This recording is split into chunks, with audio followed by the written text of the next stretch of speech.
This is Jeff Dumbarello, broker of Steelbridge Realty, here to talk about the 2014 Lee County, Florida residential market in review.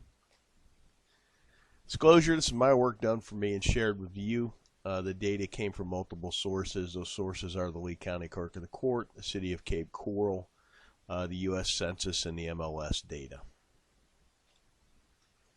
About us, we're a licensed real estate brokerage. We use cutting-edge marketing techniques to offer solutions in today's challenging environment. Our group of professionals have decades of experience. And whether you're buying or selling a home, hire someone like us. We want to earn your business. We invite you to contact us. We will be happy to assist you with this important transaction. 5 things you need to know that happened in 2014. Number 1, the distressed market is really an afterthought to everyone but the buyer who waited too long to enter the market and the service providers who made it their entire business model. This is a chart showing the percentages by month of the distressed market, and here lately we're in the 20, all the way from 15 to 21% in 2014. Here's a chart of foreclosures. I made this chart last January, and I was pretty sure we had assumed the new normal status. This is the chart from this year, and we have definitely assumed the new normal status of foreclosures, which is essentially about 125 to 300. Here's the entire foreclosure trend for perspective. This was the second bump. I think a lot of people thought it was going to resemble this as another second wave. Supplying new inventory is one of the market's biggest challenges. Rising prices will induce some sellers to trade out. But then you got to question where you're going to go if you sold your home. And remember, you're going to have to buy into the same market. And if you're an investor, you got to ask yourself, what are you going to do with the money? New construction is the answer to the inventory problem. Here's a couple things to think about. The appraisals will hold prices in check for a little bit until the channel's a little better defined. We're seeing that in our day-to-day business now. Interest rates are still very low, which makes homes affordable. We're really in the market missing an entire vintage of about 2008 through 2013. Land is still historically cheap for now, and here's some perspective on the land prices. This is all lots, all lot types in Cape Coral, average and median price.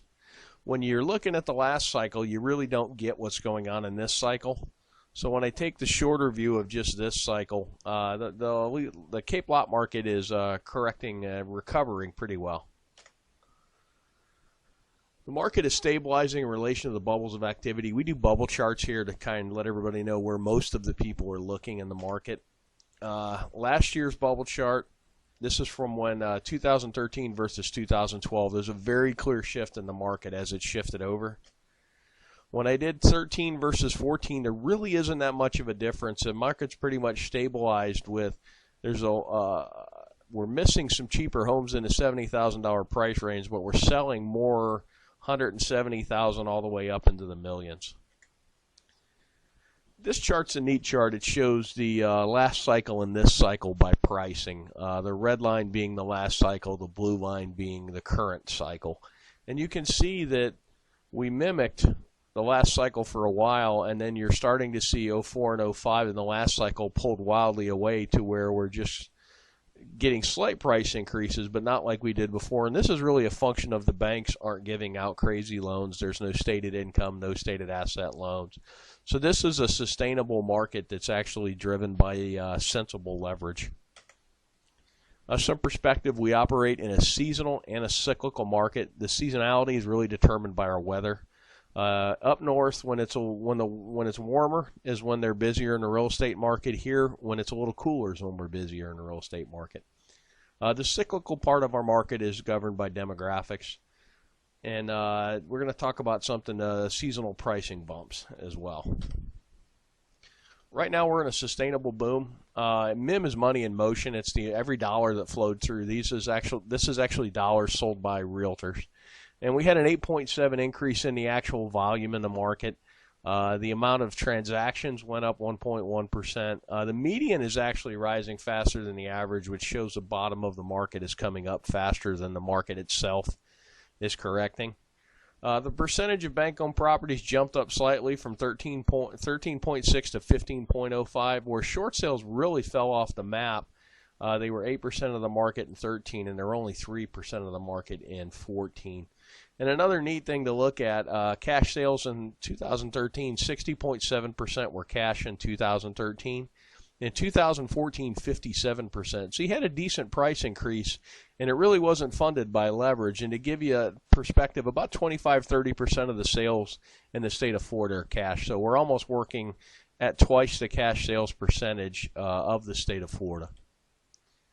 Money in motion is a key indicator. As long as the market continues to grow, that's a really good thing. The median's rising higher than the average. We talked about that. We also talked about the cash sales percentage. One thing I learned, if you base your business model on short sales, you need to find something else to do. And we're truly in a market where the buyers are paying slightly more for a slightly older and slightly smaller home. Market specifics. Two asset classes that really jumped out to me are townhouses and manufactured homes are actually growing. By property types, what's interesting to me is the manufactured homes are up 20% in sales counts, as are the townhouses. And when you look at the price increases, they're probably some of the lowest price increases, and that's the market seeking a good quality buy, basically. The single-family homes are up 7%. They just about mimic the market as a whole. A few thoughts on the jump in mobile homes and townhomes. Mobile homes have both a lower cost of entry and a lower cost to keep, and the blue-collar retirees from up north love them because they really only need them for 3 or 4 months of the year because they're still home doing stuff and walleye fishing and playing with the grandkids. But it's a nice, affordable home to get out of the cold weather. Townhouses kind of represent the same if you're adverse to a mobile home purchase. And really and truly, we found within the market that as the site-built homes hit a certain number, the manufactured homes take off, and it's about 3 to 1. So if a site-built home was trading for $300,000, the manufactured homes at $100,000 represent a lot of value to a retiree buyer. This is kind of what happened by city. 2014, what happened by city. And just a year-over-year difference. Punta Gorda's really burnt store, up 15%. That's pretty good. Lehigh Acres up 13%. And when I look down, Captiva's up 27%, which is pretty impressive. Things to watch in 2015. Essentially, you've got a seesaw in the market now with resale homes on one side of the seesaw and new construction on the other. And they're going to trade back and forth. As the new construction takes a leg up, then the resale become attractive, and then vice versa. I'm seeing sometimes in the market where for a 10% increase in price, you can get a brand new home versus a 9-year-old home. That's kind of a no-brainer. Inventory is the key. Whoever can bring some inventory to market is going to make some money. And this applies to both the retail and the investment segment of the market. This is single-family permits in Cape Coral. When you look at the totality of the last cycle, you really don't get that excited about what's going on now. But when I take out the last cycle, it shows you there's some pretty good permit growth. Projection of retirees. We take this from the census, and if you were born 62 years ago, there's a likely chance you're going to retire, and this is in the millions by how many there are. This is actually the 62-year-olds against our sales counts. It's a pretty good correlation. And then 66 is kind of the official retirement age. And it doesn't quite resemble as much the 62, our sales patterns, and I think the 62 more kind of takes in early retirees. One last thing, this is a long chart average price of the whole market. This little blip right here was when the banks really let it loose and just basically gave out free money. And that's kind of what we're looking for now is everybody's looking for when this time is coming back, and it's really going to be tied to leverage. We were in a boom, which is what we're in now as the market went up to here. And then when the banks went crazy, and you also had Hurricane Charlie in here, which took a little inventory and dumped some insurance money into the market, which kind of overheated it a little more. But this was based on easy money and basically turned into a mania. And that's kind of what you got to watch for now is loan programs.